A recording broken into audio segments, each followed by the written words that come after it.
Coach West just have great hair. I mean, it's unbelievable. First, I want to say, training camp has just been off to a great start. I can't, wait to be here talking to you guys again and just tell you how awesome it's been being around the guys and the coaches and getting all their coaching points. And, it's been a lot of fun just getting out there, learning and growing every single day.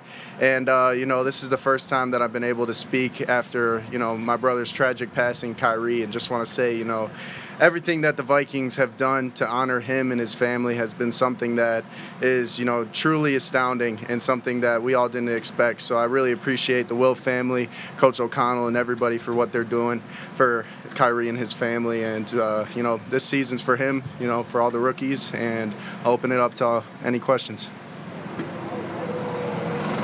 JJ, how's it feel? 3 practices in. Feels amazing. Coach O'Connell's main mantra for this year is the process is the progress. And, I feel like, I'm not focused on the outcomes of each day. I'm just focusing on learning how to get better and improve the weaknesses that I have with my game and also learn my teammates' strengths and try to amplify them every chance I get. So we're off to a great start so far. You came in with an offensive line that has largely been the same since Christian was drafted. I guess, how does that show up for you, and how much does that help, whether it's you, Sam, Aaron Jones coming into a new offense, to have an offensive line that's been together for so long?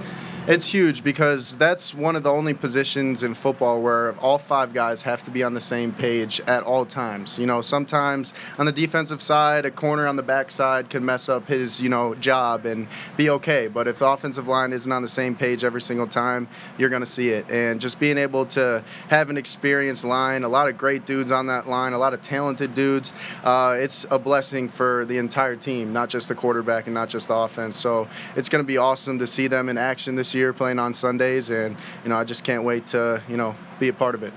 Where things stand, and this clearly being a process, are you focused on trying to play as soon as possible just to learn under Sam?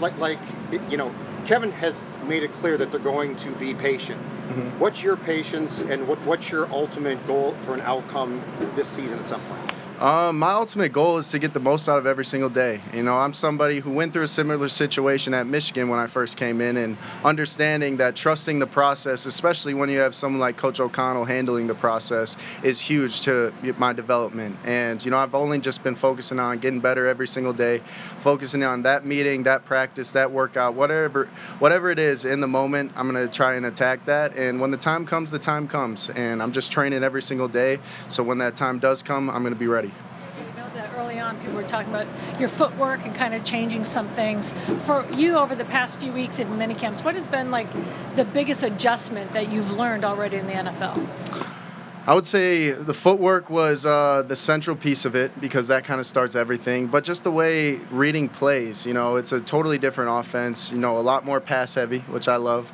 And there's a lot more intricacies that go into it with just your thought process behind every play, knowing your hots, knowing the protections, all the big picture things that I never really had to focus on or be asked to do in college. So just being able to have great leaders in the room like Sam Darnold, Nick Mullins, and Jaron Hall, they've been making it so easy for me, and they're so welcoming, and they're always just sharing their wisdom all the time. So, all the credit goes to them. What you see from me whenever that time comes, it's because of them. How comfortable do you feel now with the footwork and the mechanics and just this offense as well than maybe in the spring? I honestly feel like I've been here for a year already. I stayed back this entire summer to just not take my head away from it and just continue to dive into the playbook and just, focus on the little things like drops, like progressions, like the different defenses that Coach Flo throws at us every single day. But I feel like just being around this building every single day, my comfortability in this offense is growing exponentially. So, I'd say in OTAs, it's very hard for me to get out of play call.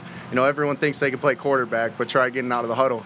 And, that was my biggest goal going into this training camp, was to be able to hear it one time and execute it and regurgitate it to the guys with the confidence. And, I've been doing that so far. So we'll see when we get to third down and red zone when those get really long.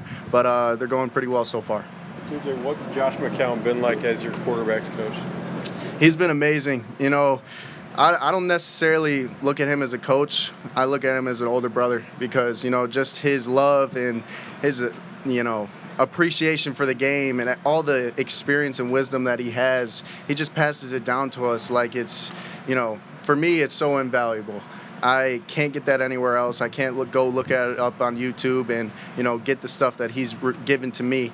And, just being able to hear those stories and those experiences helps me avoid those battle scars down the road. So, he's like my big bro, and I love him to death. How did you get hooked up with Adam Thielen during that period, and what did you get out of those workouts with him and whoever else was out there? Papa Ham, CJ Ham, hooked me up with them.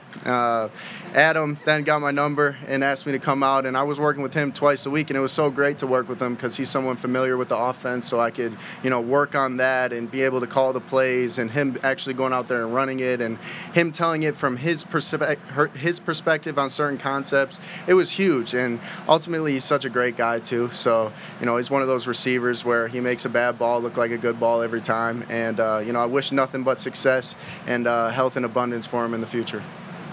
Wes was talking about you're a lot like him with meditation and some other things like beyond your years. What is maybe one thing specifically? Is it meditation? Is it something else that you really keeps you grounded? Meditation's definitely my anchor for sure. I do that every single morning, and then I hop on the shift wave chair right before practice. We don't have to get into that. Like it's a little deep, but love you shift wave. Shout out those guys. And then I finish my day with the meditation, and it just keeps me in the present moment, helps me be self-aware, so I can just learn so much about myself that my ego might be trying to defend. And there's so many different worlds you could get into with the practice of meditation, but it's one that I, align with very heavily. What got you into meditation? So my senior year at IMG Academy, it was during COVID, I went through a period of depression, and, I just was in a really dark spot. I had a blessed upbringing, never really knew what depression and anxiety was all about. And, going through that alone and being isolated at a boarding school, I didn't have, too many resources to help me out with mental health. And I started looking up things to help promote better mental health. And meditation was the first thing that popped up. And I started learning about it, studying it, researching it. And I never really got anywhere until I started practicing it. And then once I started doing it over a period of time, I started experiencing the benefits. And then, I'll have a period of 1 week where I don't do it, and then I experience the, how I feel without it. And now I just, won't go a day without doing it. What was your parents' support been like going back to the time you got drafted to kind of these last few months? What was the first part? What has your parents' support been like? Like how often, what has their support been like? Oh, it's always been amazing. Like I said, extremely blessed upbringing. 2 parents from a lower middle class family outside of Chicago, and they just want nothing but for me to enjoy anything that I'm doing and offer the most love and support they can. And I can't thank them enough because that's something that a lot of kids in this world don't have, and I won't go a day without appreciating that. Wes talked about the key being bouncing back from the downs, and I know it's only been 3 practices, but what's maybe a down moment you had here that you came back from? On one of the passes the other day, it was 3rd and 5, and it was a little high-low concept with a choice route and a bench route. And they were playing some sort of palmsy cover 4 where they have the ability to either cloud that corner to cloud and stay in the flat or drop back underneath the bench. And I was kind of playing in between, and I wasn't decisive enough. And I tried to rip the bench, and I kind of pulled the string where it's like you feel like you got a lot on it, but the ball's not coming out with much heat at all. And I got lucky, and it was a completion, but I should have just, got it down to the underneath guy, 3rd and 5, first down, move the chains, and not get greedy.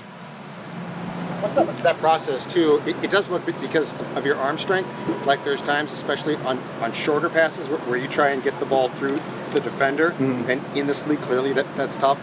Like, what's that process of trying to learn what you can do and what you probably can't do in the National Football League? For me,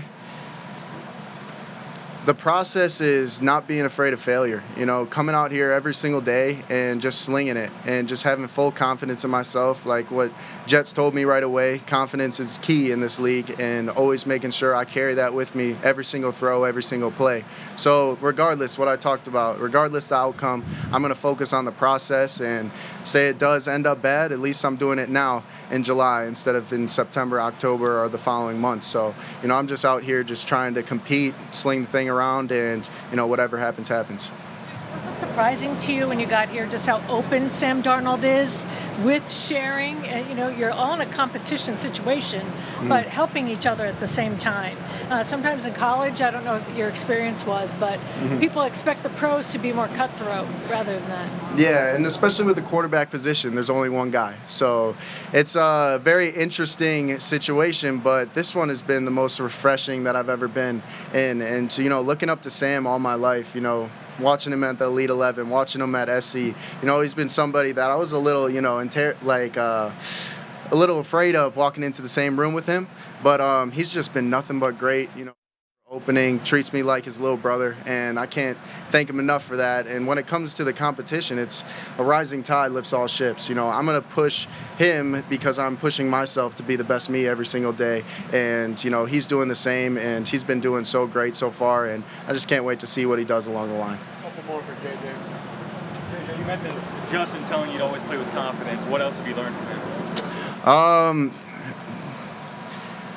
I'd say it kind of goes with the confidence, but the swagger he walks around with, you know, every single day at practice, in the meetings, just in this building.